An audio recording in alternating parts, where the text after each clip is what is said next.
Hello, I'm Katherine Murphy, the moderator for this League of Women Voters candidate interview. I'm joined by Steve Verhey, who's running as a write-in candidate for Ellensburg City Council Position 4. The ground rules for this event were shared earlier with Steve and are posted in the description below. The interview consists of an opening statement followed by 3 questions and a closing statement. All candidates running for this position were invited to be interviewed. So let's get started. Steve, you have 60 seconds for your opening remarks. Thank you. I'd like to start by thanking the League of Women Voters for this opportunity and for your longtime commitment to voting and democracy. My name is Steve Verhey, and I feel called to run for Ellensburg City Council. I'm running as a write-in candidate, which means you'll need to write my name on the ballot for position 4 to vote for me when ballots arrive in October.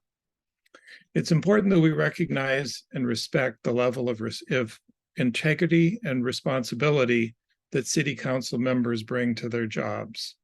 We need more people like that on the council, not fewer. I've lived in Ellensburg for 24 years, and I've been working in my own ways to make Ellensburg a better place to live that whole time. I'm running because we need people with experience to continue to work to make Ellensburg a better place to live.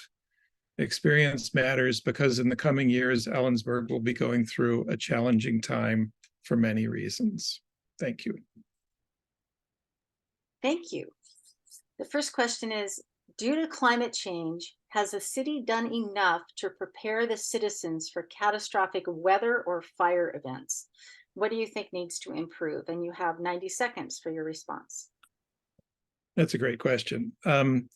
The National Oceanographic and Atmospheric Administration maintains a website that lists events that cause $1 billion or more in damage. And in our area, in our part of the country, those events are wildfires and extreme temperatures, both hot and cold. I'm going to focus on wildfires because we've been hearing a lot about them, and they're the thing that concern me the most at the moment. A few years ago, 2 towns in Spokane County burned to the ground. Roslyn was seriously threatened. The only reason Wenatchee didn't burn is that it was surrounded by orchards. And this year, part of Medical Lake burned. It seems like every few years, Vantage finds itself with a level 1 or level 2 alert. So the question is, can it happen here? And looking at a Google Earth picture of our area, I'm worried about the housing developments in the north and northwest parts of Ellensburg. In fact, on my way home from work today, I drove out there to have a look, and I can definitely imagine a low probability, high impact event happening to threaten those houses. The good news, of course, is that we have professionals that pay attention to these things, and they do a great job. But I do suspect that we're currently not prepared for a wind-driven fire coming from the northwest to the edge of town where the new construction is. We also need to think about how to respond to wildfires in other parts of the county that require us to help victims and their pets and livestock, like we had to do for the Taylor Bridge fire 11 years ago. Thank you. Thank you. The next question is, Ellensburg is considered a childcare desert. What can the city do to increase options for parents? And you have 90 seconds. Wow, that's another great question. I am a teacher. And I think a lot about childcare, and not just childcare, but preschool education. It turns out that just as when students get to high school, where I teach, we expect them to be able to read and do math and stuff.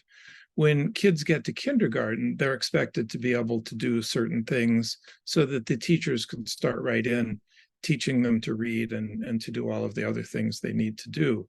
And in fact, down in Mattawa, where I teach, I started a nonprofit that addresses this exact issue. The problem, of course, is funding. It's pay for the people who do the work, teaching and taking care of the kids. It's safe facilities and locations. It's convenient times for the parents to drop off and pick up their kids so that they can go to work or school or whatever it is that they do. And it's a tough problem. One thing that the city could do is facilitate finding the places where childcare and early learning can happen, and also in seeking funding for these sorts of programs. For example, there's a lot of money in the Inflation Reduction Act for exactly this sort of thing. Thank you. Thank you. The next question is, Washington State's Climate Commitment Act mandates significant emissions reductions.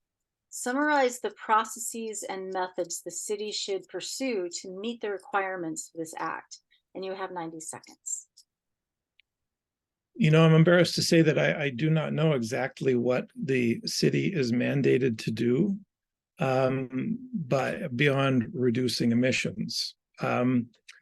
Our electricity is already pretty low carbon. It's about 11% nuclear, and almost all of the rest is hydropower.